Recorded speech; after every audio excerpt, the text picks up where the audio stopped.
As ovelhas. O tempo que Anouk passou lá em casa foi uma delícia. Eu assistia a discussões políticas de alto nível. É inacreditável. A revolução é de esquerda, mas querem que a república seja islâmica. Tudo bem, vai dar certo. Metade da população é analfabeta. Não dá para reunir todos em torno de Marx.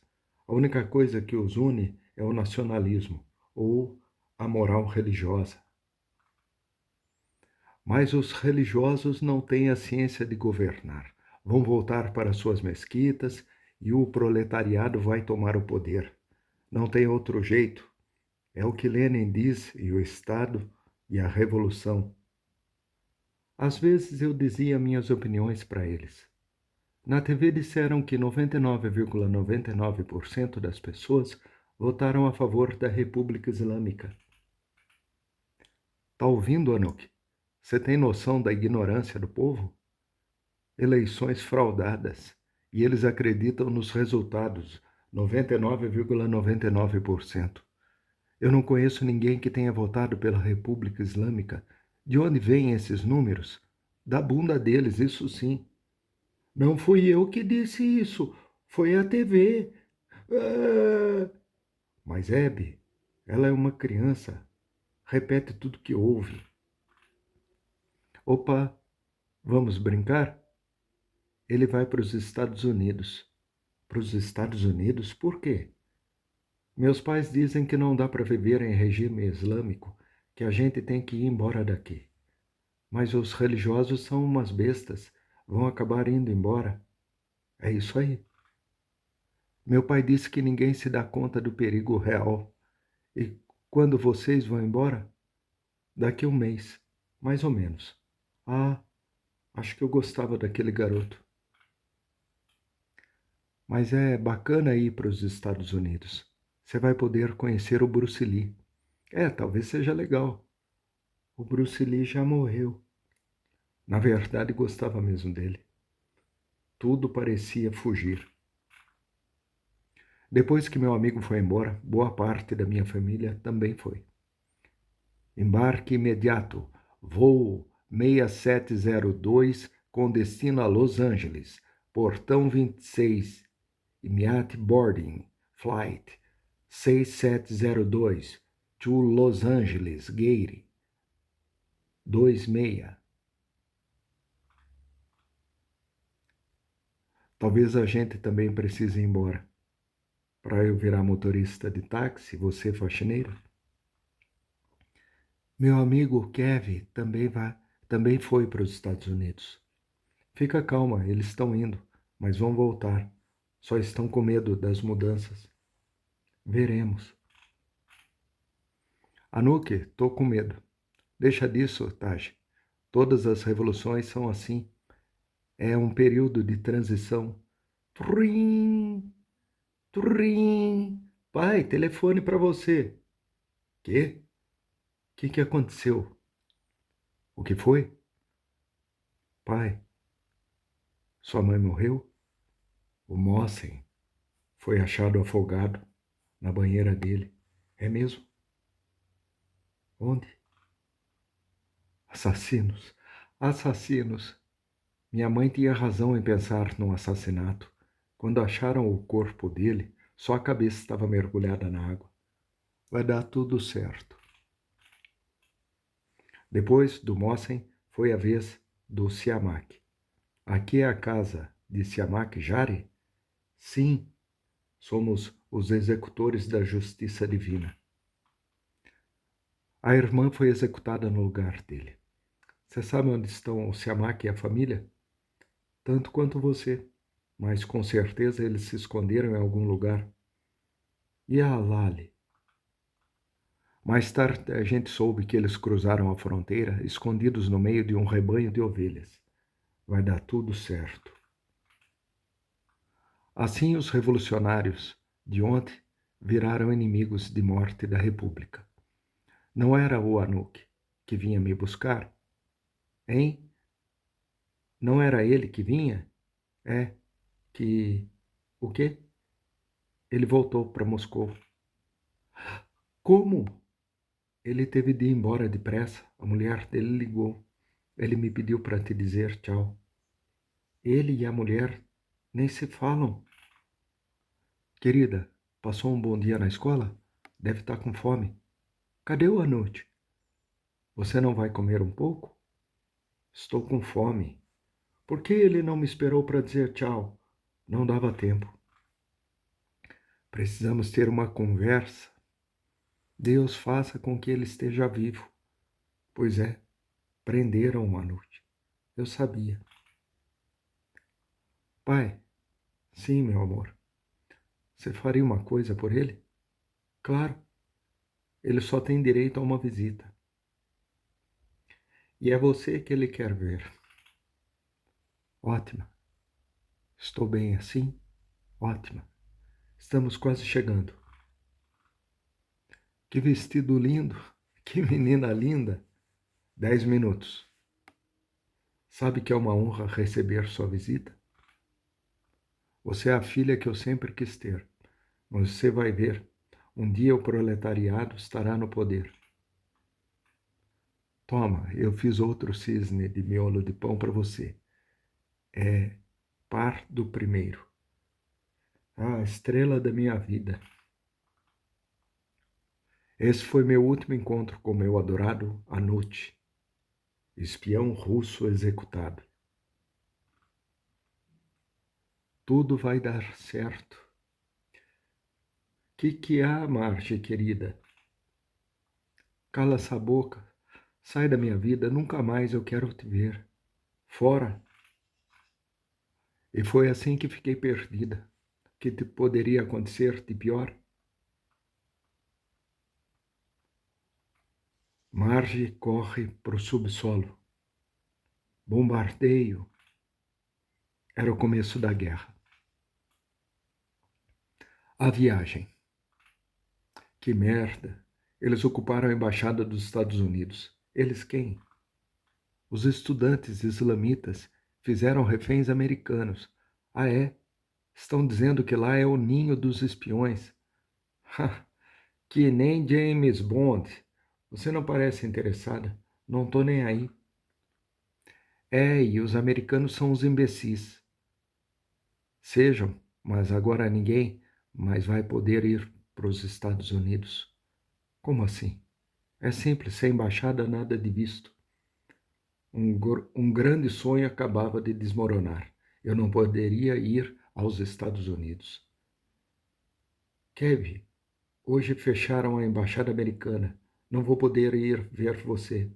O sonho não era os Estados Unidos, era o meu amigo Kevin, que tinha ido morar lá um ano antes.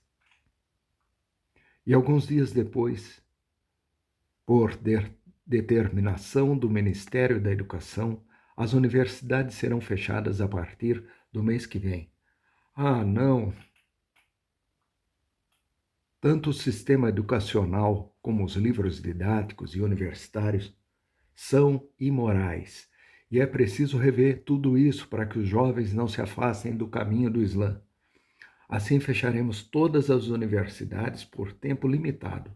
Melhor não ter nenhum estudante do que educar futuros imperialistas. Então as universidades foram fechadas por 2 anos. Daqui a pouco vão nos obrigar a usar o véu e você andar de camelo. Meu Deus, que política retrógrada. De camelo? Adeus, universidade, e eu que queria ser química, eu que queria ser igual a Mary Curie.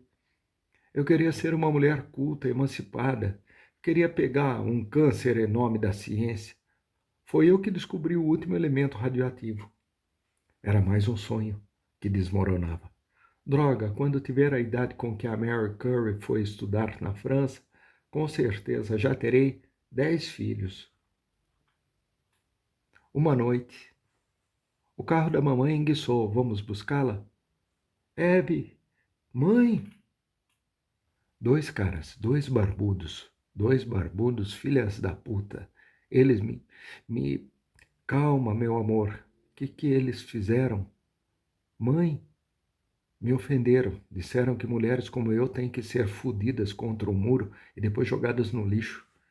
Que se eu não quiser que isso aconteça comigo, é só pôr o véu.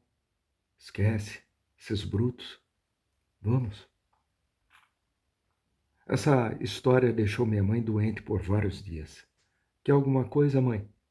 Assim, para proteger as mulheres contra virtuais estupradores, o uso do véu tornou-se obrigatório. O cabelo das mulheres contém raios que excitam os homens.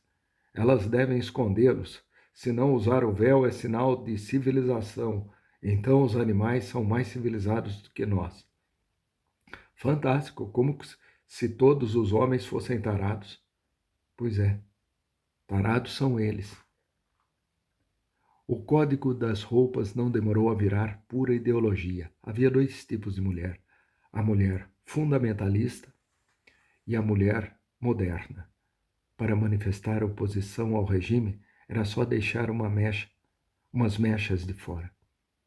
Havia também dois tipos de homem: o homem fundamentalista, barba, camisa para fora da calça, e o homem progressista, barbeado ou com ou sem bigode, camisa para dentro da calça. No Islã, fazer a barba não é recomendado. Enquanto as mulheres sem véu corriam o risco de ser presas, os homens estavam expressamente proibidos de usar gravata, símbolo do Ocidente. E se o cabelo das mulheres excitava os homens, os braços dos homens também excitavam as mulheres. Camisas de mangas curtas estavam igualmente proibidas. Isso aí até que era justo. E não foi só o governo que mudou, as pessoas comuns também mudaram. Está vendo aquela ali? Faz um ano. Ela estava de minissaia, mostrando as coxas grossas. Hoje, essa senhora usa chador, deve estar muito bem. E o marido que vivia de porra e hoje é barbudo, se pronuncia a palavra álcool, vai correndo lavar a boca. E o filho deles disse que reza todos os dias.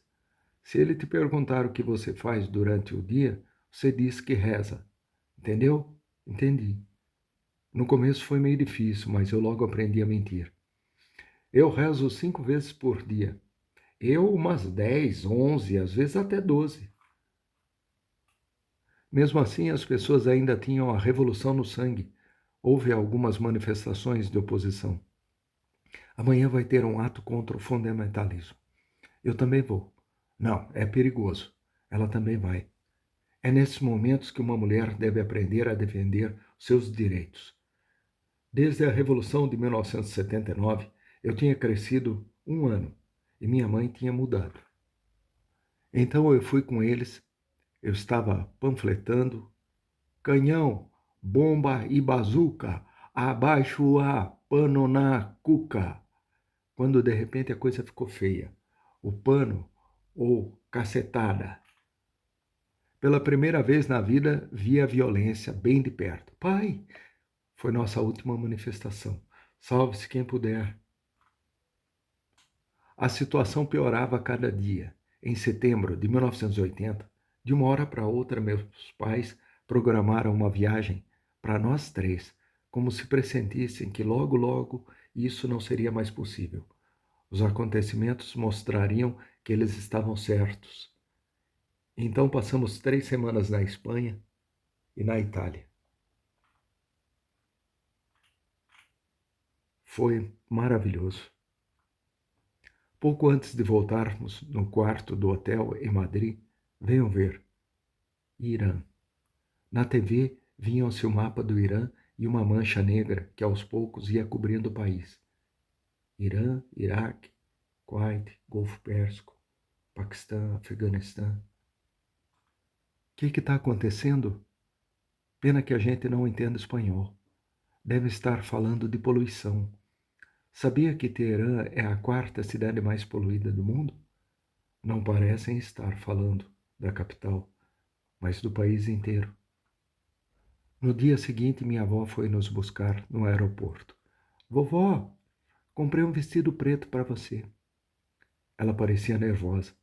Tudo bem, mãe? Tudo. Ah, vou tirar esse véu, que calor. Tô feliz em voltar. Nada como a casa da gente. É, mas daqui a pouco nem casa a gente vai ter mais. Por quê? Como assim? Não ficaram sabendo? Sabendo do quê? Estamos em guerra. O quê? Faz 2 dias que anunciaram oficialmente, mas na verdade começou há um mês. Os fundamentalistas iranianos provocaram seus aliados xiitas do Iraque contra o Saddam. Desde que esse sujeito tenta invadir o Irã, não aparece um pretexto tão bom para ele nos atacar. É a segunda invasão árabe, ou seja, uma merda. A segunda invasão em 1400 anos. Meu sangue deu meia volta. Estava pronta para defender meu país contra aqueles árabes que não paravam de nos agredir. Eu queria ir à guerra. Os F-14. Alguns dias depois da viagem, pouco antes de começarem as aulas, fui ao trabalho do meu pai. Bata isso em 3 dias, certo? Bum! Socorro! Era a primeira vez que eu via aviões de caça. Que legal, é o nosso exército fazendo manobras. Acho que não. Devem ser os iraquianos. Que? E por que você acha isso? Porque esses não parecem ser os nossos F-14. Isso era complicado, mas meu pai era engenheiro, era ele o especialista. Iranianos ou iraquianos? Os caças faziam rasantes. Ao chegar no horizonte, subiram como flechas pertinho das montanhas. Rápido! Rápido! Aqui tá, pai. Os MiG iraquianos bombardearam o Teherã. Ah, malditos! Filha das putas! Corre, vamos embora. Sua mãe deve estar apavorada. Pai, você lembra do que aprendeu no exército?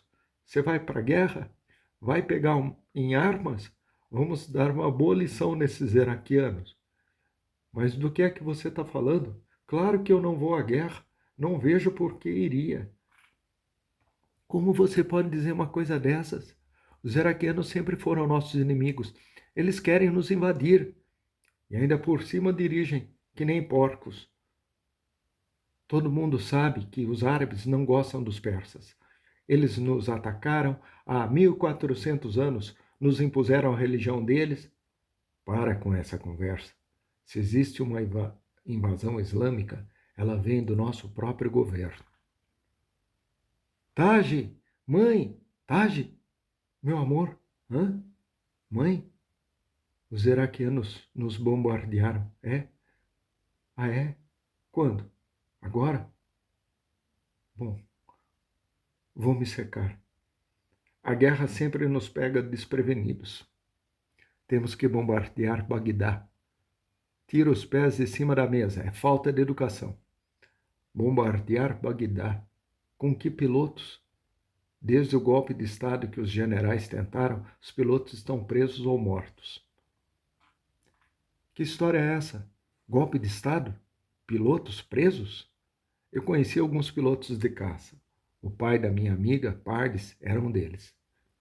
Ela nunca disse que o pai estava preso, apesar de ter faltado mais de um mês na escola no ano passado.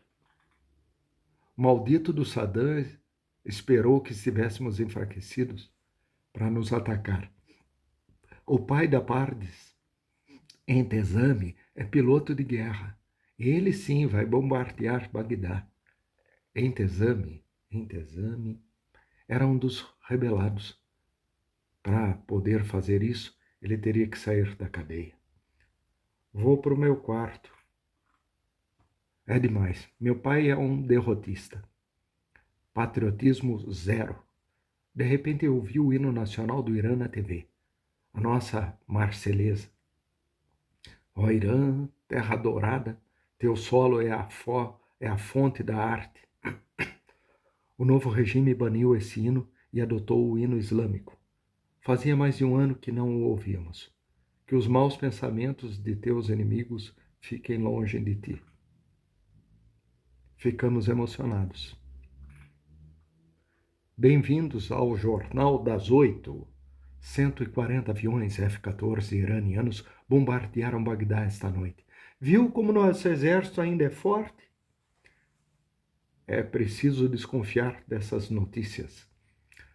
Às 8 também tem noticiário na BBC. Cadê o rádio? Você duvida de tudo? Toma.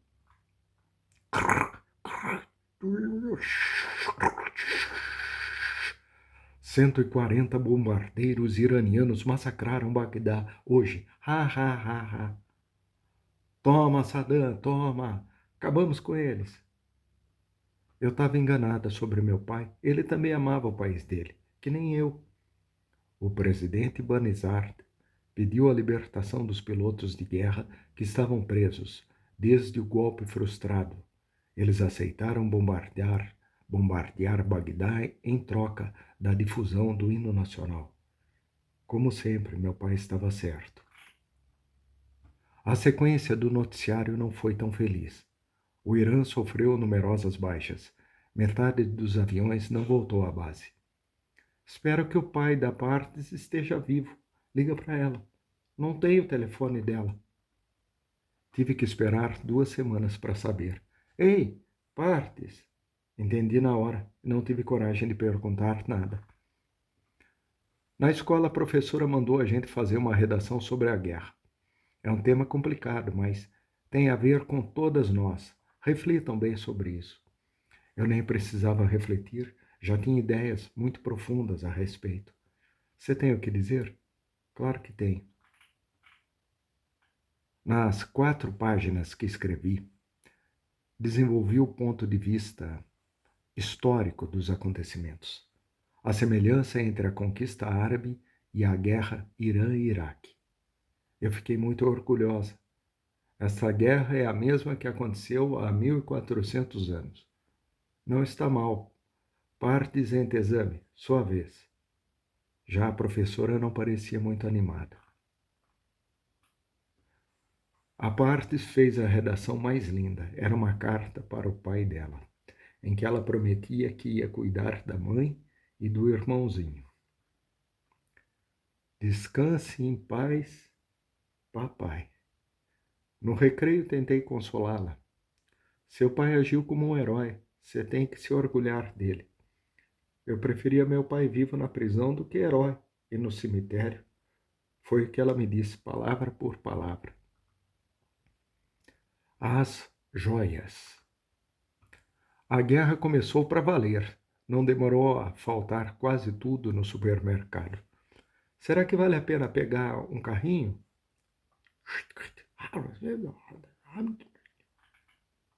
Devolve isso daqui. Fui eu que vi primeiro. Parem com isso. Hã? Por que ela veio se meter? Ficou louca ou o quê? Deixa pra lá, mãe. É só as lojas ficarem vazias por um dia que vocês quase se devoram e se dizem gente civilizada. Se cada um pegasse só o que precisa, teria para todos. E na saída do supermercado. Quanto a gente pegou de arroz? 2 pacotes. Vamos buscar mais no mercadinho da esquina. Nunca se sabe. No posto de gasolina também não havia quase nada. Tem uns galões aí? Galões? Para quê? Para que poderia ser? Para fazer groselha? Ora bolas. Não fala assim com a minha mãe. Toda manhã faço 60 quilômetros para vocês terem uma vida tranquila. Sem carro, como é que eu faço? Tá aí porque eu preciso de galões. Para gasolina, entendeu? Meu carro só anda com gasolina. Ai, desculpa, meu amor. Passei o dia na maior correria. Estou com uma pilha de nervos. Eu vou encher o tanque e depois a gente tenta achar um restaurante. Que tal? Você deve estar orgulhoso do que fez. Depois de fazer as pazes, fomos com o meu pai. Ficamos na fila até às 2 da manhã. O jantar no restaurante já tinha ido para o brejo. Não enchemos galões, senão a gasolina não dá para todo mundo. Fazer o quê? Mas você sabe o que está acontecendo? Na imprensa daqui não sai nada. Claro que não sai. Está uma zona, o Iraque bombardeou a refinaria de petróleo de Abadan. Meu Deus, A Mali. Ah, caramba, caramba. A Mali era uma amiga de infância da minha mãe. Ela morava em Abadã com o marido e os 2 filhos. Vamos ligar para ela. Trim, trim, trim. Ninguém atende. Tentei, mas a mãe dela é surda. Você tentou na casa da mãe? Talvez ela tenha notícias. Tentei, mas a mãe dela é surda. Depois de Abadan, todas as cidades que fazem fronteiras com o Iraque foram bombardeadas. A maioria dos habitantes dessas regiões teve que fugir para o norte, longe dos mísseis iraquianos. Din-dong! Quem será essa hora? Não faço ideia. Mali? Perdemos tudo, tudo. Calma, vai passar, calma. Dá uma olhada nisso. Foi tudo que eu consegui salvar. Ah, venham, meninos. Vou fazer um chocolate quente para vocês. Não gosto. Eu também não gosto. Primeiro fomos para minha mãe. Toquei 1000 vezes, mas ela não escutava mais nada. Sinto muito. Que é isso, Mali? Você fez bem em vir para cá. A casa que eu comprei por 1 milhão virou fumaça. 1 milhão. Dá para imaginar? Meu pai não ia muito com a cara do marido de Mali. Achava ele meio materialista. A casa era bonita mesmo. A gente tinha passado férias lá 3 anos antes. Gastei 100 mil só em mármore. Ah, bom, aí está. Fiz a cama de vocês. Sintam-se em casa. As crianças vão dormir no quarto da Marche. Obrigada, Tati. Tage. É, obrigado. Vocês aí, venham comigo. Não tem brinquedo? Não, eu já sou grande. Tenho livros. Se quiserem, leio uma história para vocês. A gente tem tudo do Guerra nas Estrelas. Eu tenho um Dark Vader. Eu mereço. Você também gosta deles? Gosto da Princesa Leia. Leila? Uau! Ela é feia. É. Bom, é a hora de dormir. Vamos deitar. Boa noite, crianças. Enquanto vendiam as joias e recomeçavam do nada, a Mali e a família dela passaram um mês lá em casa. A mãe da Mali era azeda e desagradável e surda. Eles estavam felizes na nossa casa. Um dia fomos juntos ao supermercado. Mas eles são lamentáveis. Eu quero isso. Eu quero a caixa. Olha, ainda tem feijão vermelho. Dá para fazer um chile hoje à noite. Melhor nem falar das crises de flatulência. O que é flatulência? É peido, peido. Hã? Cocô. Agora, com os refugiados em Teherã, não se acha mais nada para comer. Ah, isso é verdade. Eles tomam tudo de nós. Minha vizinha ouviu dizer que as mulheres deles se prostituem. Dignidade zero. Logo, logo, além da comida, vamos ter que vigiar até nossos maridos, com essas vadias por aí. Isso todo mundo sabe. Mulher do Sul é tudo puta. Mas que absurdo, que humilhação. Peido! Uma coisa é ser atacado pelos iraquianos e, num piscar de olhos, perder tudo que você levou a vida inteira para construir. Mas ser rejeitado pelos seus é insuportável. Eu senti uma vergonha enorme e uma imensa compaixão. A chave. O exército iraquiano tinha conquistado a cidade de Khoranshah. Os armamentos deles tinham qualidade, mas nós tínhamos quantidade. Em relação ao Iraque, o Irã era um verdadeiro reservatório humano. Tínhamos tantos mártires de guerra que essa diferença fica evidente. Mártires do dia. Marge, me ajuda a fazer a escova. Você viu esses mortos todos? E dá para não ver? Fazem de tudo para que a gente veja.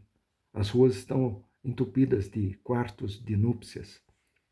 Segundo a tradição xiita, deve-se montar um quarto de núpcias para os homens que morrem antes de casar, para que eles vivam simbolicamente a relação carnal antes de chegar ao céu. Como se eles fossem virgens mesmo.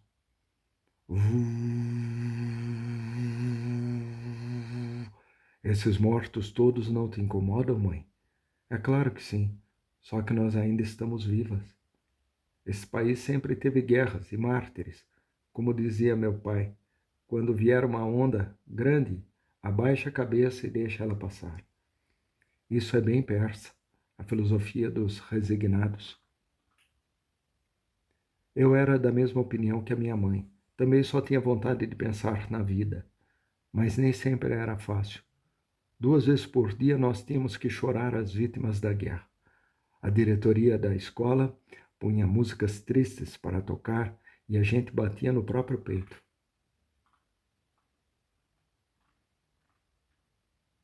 Lembro direitinho da minha iniciação.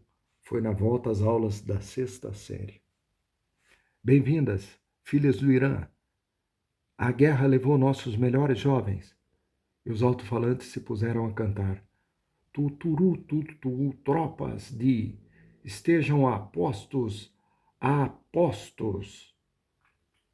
Vamos lá, crianças, no coração. Paf, paf, paf, paf. Em coro começamos a sessão. Paf, paf, paf. Nem foi tão traumático assim, a gente já conhecia essa história. Bater em si mesmo faz parte dos rituais do país.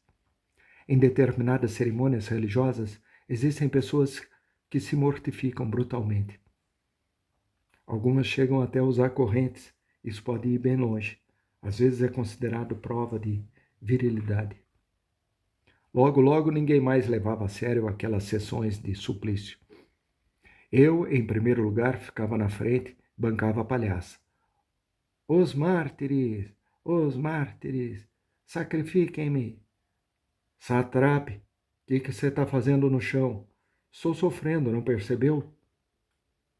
Qualquer coisa era pretexto para dar risada. Quando nos obrigavam a tricotar capuzes para os combatentes, parem com isso, senão eu vou chamar a diretora. Quando tivemos de decorar a classe para o aniversário da Revolução, do que são essas faixas? De papel higiênico? Vocês não valem nem a decoração que fizeram. Não valem nada, ouviram? Nada. Cocô. Quem disse isso? Quem foi? Tenha coragem de se apresentar, senão serão todas punidas. Então, quem foi? A gente era muito solidária. Estão todas suspensas por uma semana. Acho que a gente se revoltou porque nossa geração conheceu a escola laica. Nossos pais foram chamados várias vezes, é claro. As filhas dos senhores não respeitam nada. Compostura zero. A base da educação é a família. Espera aí, está dizendo que não sabemos educar nossas filhas? Estamos em guerra, minha senhora. Muitas crianças nem vão à escola. Suas filhas têm a sorte de poder estudar. Que sejam obedientes, então.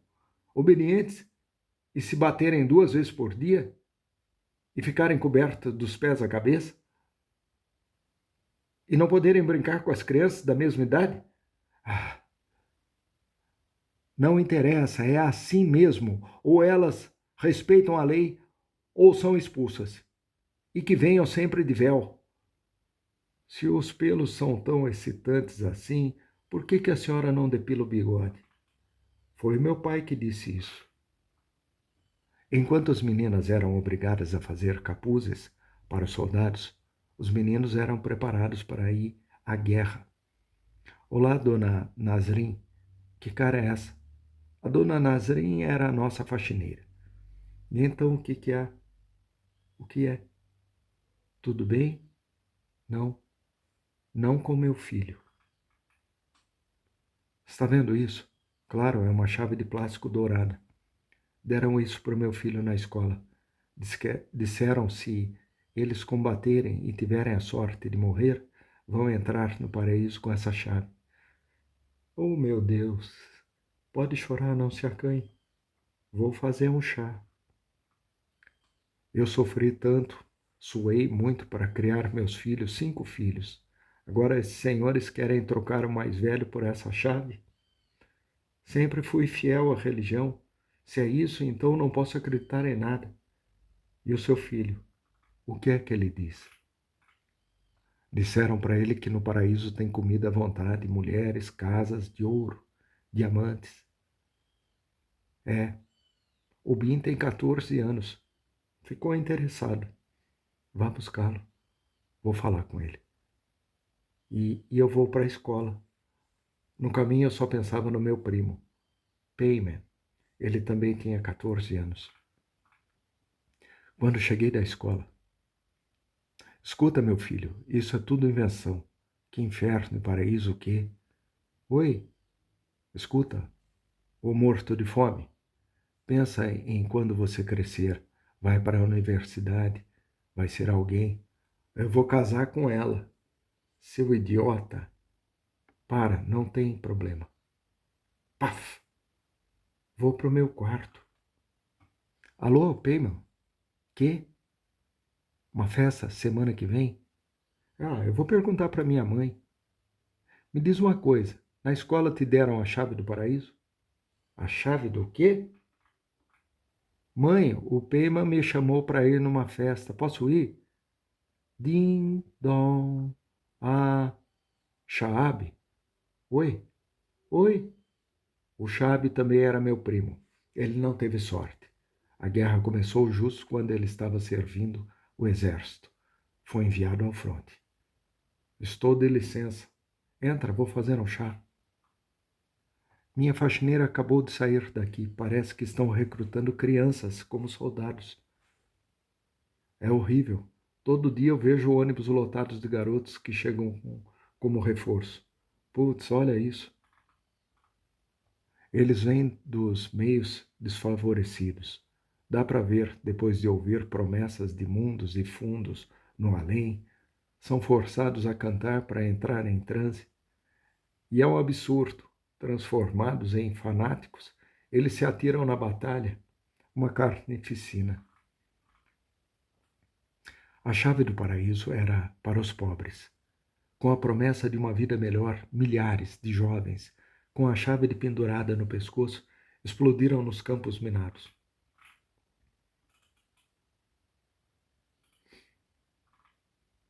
O filho da dona Nazrin foi poupado, mas vários garotos que moravam no bairro dele tiveram esse fim.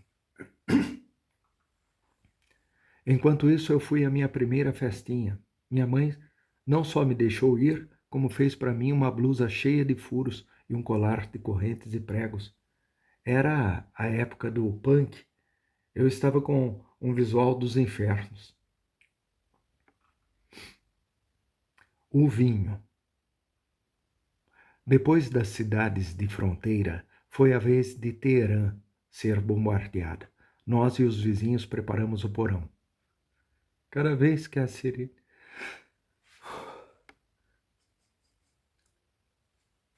Cada vez que a sirene tocava, a gente corria para lá.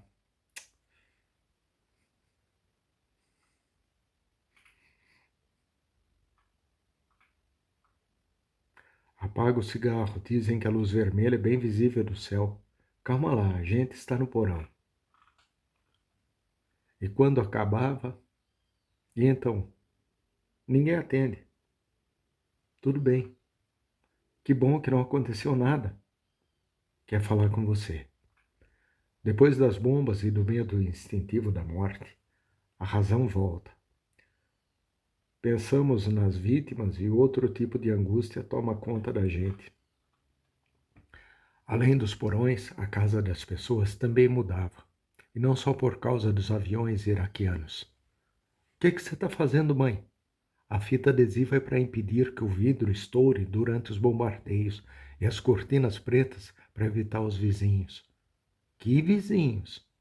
Os da frente, simpatizantes fervorosos do regime. É só eles verem o que fazemos em casa para denunciarem a gente. Sabe, o pai do Tinuk? Tinuk? Sei. E daí? Uma noite dessas, 2 patrulhas dos Guardiães da Revolução foram visitá-lo. Recebemos uma denúncia de que o senhor estaria dando uma festa. O senhor sabe que isso é expressamente proibido. E na casa dele acharam discos, fitas de vídeo, um baralho, um tabuleiro de xadrez, ou seja, tudo que é proibido. Vamos, sobe rápido. Desculpe, senhor. Calada, sua vadia. E ele teve direito a 75 chibatadas. A mulher dele chorou tanto que, em troca de um bom dinheiro, acabou sendo libertada. Mas ele não consegue mais andar. Entendeu por que eu pus essas cortinas? Com as festas que a gente dá às quintas-feiras e o carteado das segundas. É melhor tomar cuidado. Claro que, mesmo com todas essas ameaças, as festas continuavam. Alguns diziam, para poder suportar psicologicamente, e outros completavam. Sem festa, podem encomendar nossos caixões. Quando meu primo nasceu, teve uma festa na casa do meu tio. Todo mundo foi. Até a vovó dançou. Zut! Acabou a luz. Cuidado, onde vocês pisam? Pô, acabou a música. Fica tranquilo, vou procurar o Zarb. Zarb é um tambor. Meu pai toca muito bem. Coisa de profissional. Não faltava nada, quer dizer, nada que fosse proibido. Nem álcool, a cântaros. Meu tio era o fornecedor de vinho. Tinha montado um verdadeiro laboratório de vinificação no porão da casa dele. Trabalhava também para ele, era quem esmagava as uvas. Deus me perdoe. Deus me perdoe. De repente a sirene começou a se esgoelar. E minha tia também.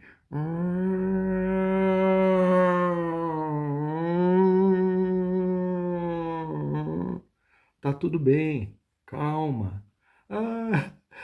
E de repente eu me vi com o bebê no colo, mal tinha nascido. Já tinha sido abandonado pela mãe. Desde aquele dia tenho dúvidas sobre o tal instinto maternal. Depois do alerta, voltamos para casa. É uma desvairada. Você viu como ela largou o bebê? É inacreditável. Meu irmão, coitado, não teve muita sorte.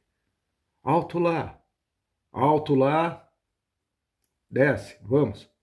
Documentos, identidade, carteira de motorista. Ok. Faça a. Ainda por cima bebeu? De jeito nenhum. Está zombando de mim? Gravata de estudo. Lixo ocidentalizado. Basta, garoto. Eu trabalho para este país há 20 anos. Você vem me falar desse jeito? Desculpe-o. Calada. Desculpe-o. Com licença, eu poderia ser sua mãe. Qual é a sua idade? 16? Minha filha tem 12. Desculpa, meu marido.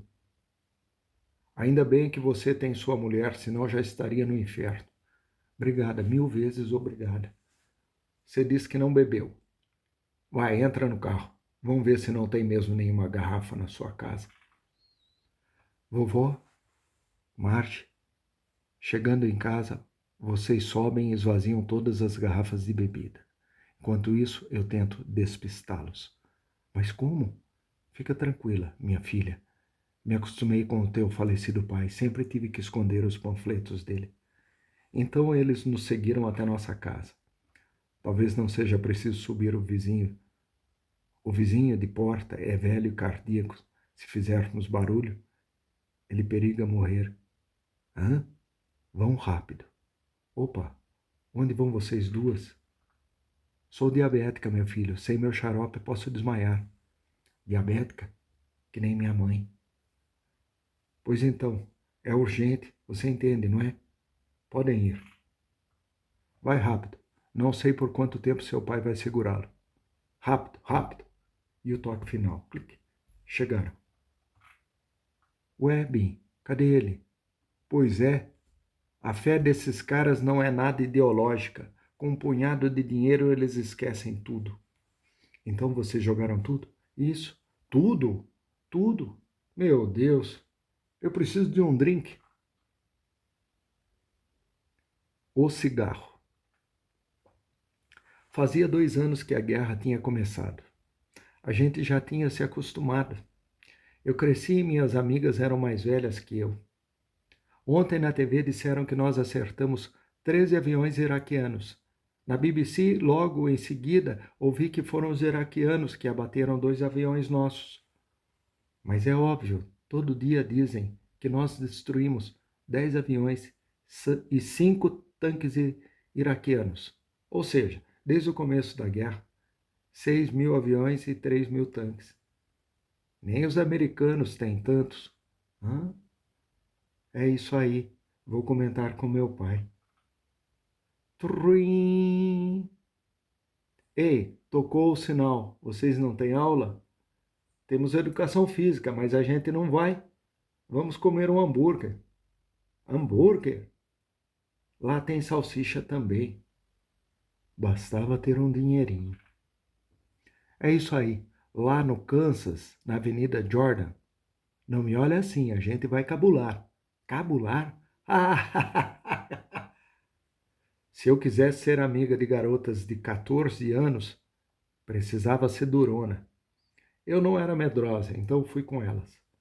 Desde a minha participação não autorizada na manifestação de 79, era a primeira vez que eu enfrentava a lei. A Avenida Jordan era o ponto de encontro dos adolescentes do norte de Teherã, os bairros mais ricos. O Kansas era o templo deles. Ou para que tivéssemos um espaço de liberdade, ou por desconhecimento, alguns lugares públicos sobreviveram à repressão. Fico com a segunda teoria. Eles não deviam nem saber o significado de Kansas. Viu o cabelo dele? Que nem o do Rod Stewart. Se pegam ele, é máquina zero na certa. Os jovens seguiam a moda, mesmo sob o risco de serem presos. Kansas. Não era bem o hambúrguer o que interessava, minhas amigas. Com alguns gestos demos a entender que os garotos podiam nos seguir. Quer dizer, segui-las. Eu era muito nova para interessar a eles. Oh, oh.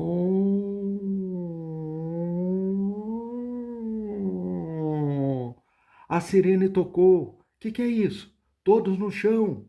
Nos disseram que se houvesse um bombardeio quando a gente estivesse na rua, era preciso deitar na sarjeta. Ah, cagão, cagão. Aquele dia tão bacana foi estragado pela minha mãe. Como que foi na escola? Legal. Por quê? Você tem coragem de mentir olhando no meu olho? Eu não minto. Então acho que fui eu que matei a aula. Que aula?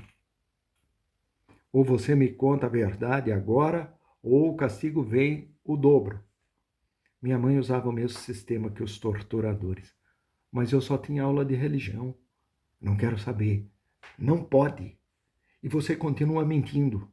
Me ligaram da escola hoje. Você tinha aula de língua. Eu tinha dito religião para diminuir a bronca da minha mãe. Mas não adiantou. É a última vez que eu te dou cobertura. É agora que você tem que aprender. Tem a vida inteira para se divertir. O que você quer ser? Nesse país, você precisa saber mais do que ninguém para sobreviver. Você conheceu o papai com 14? 14 anos, né? Você não tem 14 anos. Mas eu tenho 12. Ditador. Você é o guardião da revolução aqui de casa. Pouco depois, o exército do Irã retomou a cidade de Khorasan. É a 4ª vez só neste mês. Mesmo se for verdade, que bem isso pode trazer para nós? A senhora me deixa ir até o porão? Sim, senhorita. O porão transformado em abrigo era o meu refúgio. A história da retomada de Khorasan foi confirmada. Todo mundo achou que a guerra ia acabar. O Iraque até propôs o fim da guerra e a Arábia Saudita queria nos indenizar de todos os prejuízos para reinstaurar a paz na região. Mas o nosso governo foi contra. Declararam: recusamos essa paz imposta. Vamos conquistar Kabala. Kabala, cidade iraquiana sagrada para os xiitas. Então nós nos enfiamos mesmo na guerra. Os muros da cidade foram cobertos de slogans belicosos. O que mais me impressionou pelas imagens sangrentas foi este: morrer como mártir é injetar sangue nas veias da sociedade. Acabaram admitindo que o regime dependia daquela guerra para sobreviver.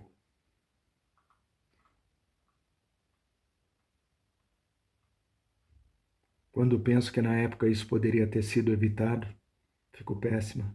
Sem dúvida não teria havido 1 milhão de mortos. É óbvio que o regime endureceu mais ainda. Em nome da guerra, exterminaram os inimigos internos. Os membros da oposição foram sistematicamente presos e executados em massa. Quanto a mim, selei meu ato de rebeldia contra a ditadura da minha mãe fumando o cigarro que tinha roubado do meu primo 2 meses antes.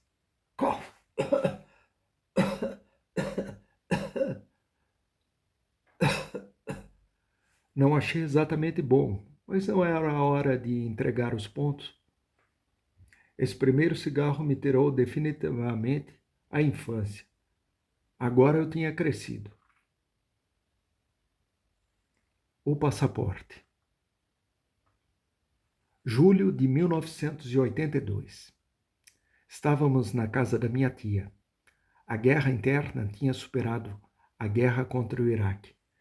Quem manifestasse qualquer resistência ao regime era perseguido. Parece que o bairro está cheio de gente da oposição, tem tiroteio todo dia. Para de fumar, Tahir. Cigarro não me faz tão mal quanto o estresse que é ouvir cada um desses tiros. Desde que mandou o filho mais novo para a Holanda, meu tio Tahir teve 2 crises cardíacas. Estava terminantemente proibido de fumar. O açougueiro me falou que viu crianças serem executadas na rua, sem julgamento. Que vergonha! Quando penso nisso, fico feliz ao lembrar que meu filho está a salvo no exterior. Mas com as fronteiras fechadas, me pergunto se um dia voltarei a vê-lo. As fronteiras ficaram fechadas durante 3 anos, entre 1980 e 1983. Eu disse 1000 vezes à minha mulher: vamos para lá ficar com ele. Ela não quis.